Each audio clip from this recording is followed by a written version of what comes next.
নারকোলের নাড়ু, গুড়ের নাড়ু বা তিলের নাড়ু কিন্তু আমরা সবাই বানিয়ে থাকি। একবার এভাবে মাত্র ঘরোয়া 3টে উপকরণ দিয়ে নারকোলের সন্দেশটা কিন্তু বানিয়ে দেখতে পারেন।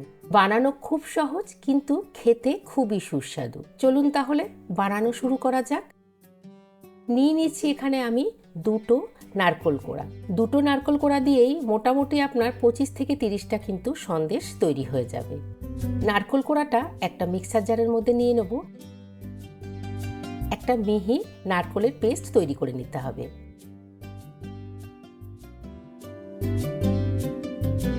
গ্যাসে কড়াইটা গরম হয়ে গেলে নারকোলের পেস্টটা কড়াইতে দিয়ে দেব। নারকোলের পেস্টটা দেওয়ার পরে এটা কিন্তু কন্টিনিউয়াসলি নাড়তে হবে। যত নাড়বেন দেখবে নারকোলের থেকে জলটা শুকাচ্ছে আর একটা অয়েলি বা তেলতেলে ভাব চলে আসছে। নারকোলটা একটু ড্রাই হয়ে গেলেই তার মধ্যে আমি দিয়ে দেবো 200 গ্রাম চিনি। 2টো নারকোলের জন্য 200 গ্রাম চিনি কিন্তু একদম সঠিক পরিমাপ।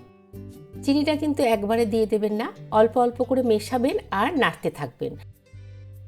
তাহলে দেখবেন চিনিটা খুব ভালো করে নারকোলের সাথে মিশে যাবে আর নিচের থেকে লেগেও যাবে না।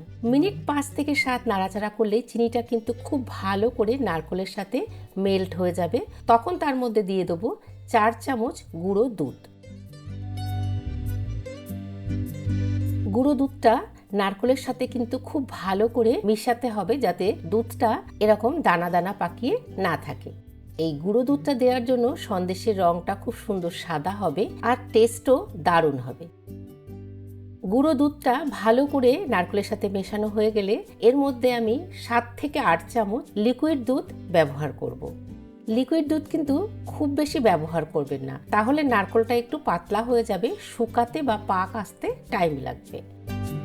মিনিট 15 নাড়াচাড়া করলেই দেখতে পাবেন নারকোলটা অনেকটা ড্রাই হয়ে এসছে আর কালারও হালকা একটু চেঞ্জ হয়েছে আর নারকোলটা কড়াই থেকে একদম আলাদা সেপারেট হয়ে যাচ্ছে। এই নারকোলের মধ্যে সেই চিপচিপে ভাবটা কিন্তু নেই।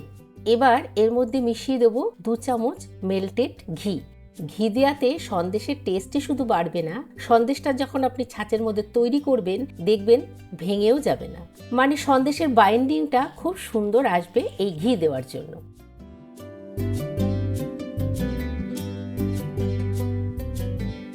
ঘিটা মেশানোর পর খানিকক্ষণ নাড়াচাড়া করেই খানিকটা নারকোল হাতের মধ্যে তুলে একটু গোল করবেন।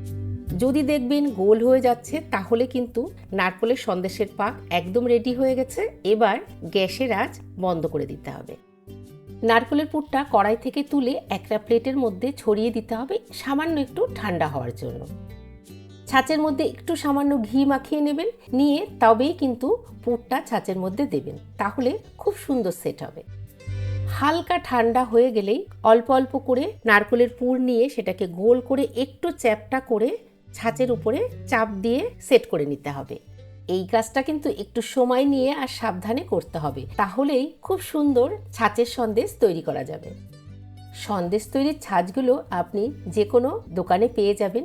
মেলাতে তো বিভিন্ন রকমের ছাঁচ পাওয়া যায়। আপনার কাছে যেরকম ছাঁচ থাকবে তার মধ্যেই এই সন্দেশগুলোকে তৈরি করে নেবেন।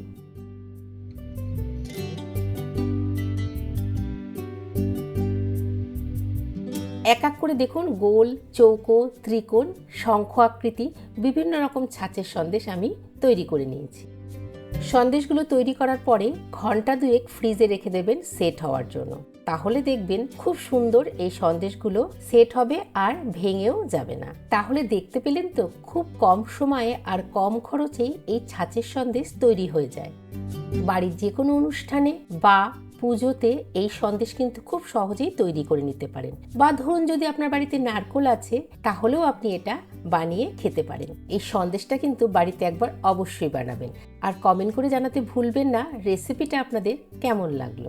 আবার চলে আসবো আপনাদের জন্য নতুন কোনো রেসিপির সন্ধান নিয়ে। সুস্থ থাকবেন, ভালো থাকবেন, আপনাদের সবার দিন খুব আনন্দে কাটুক।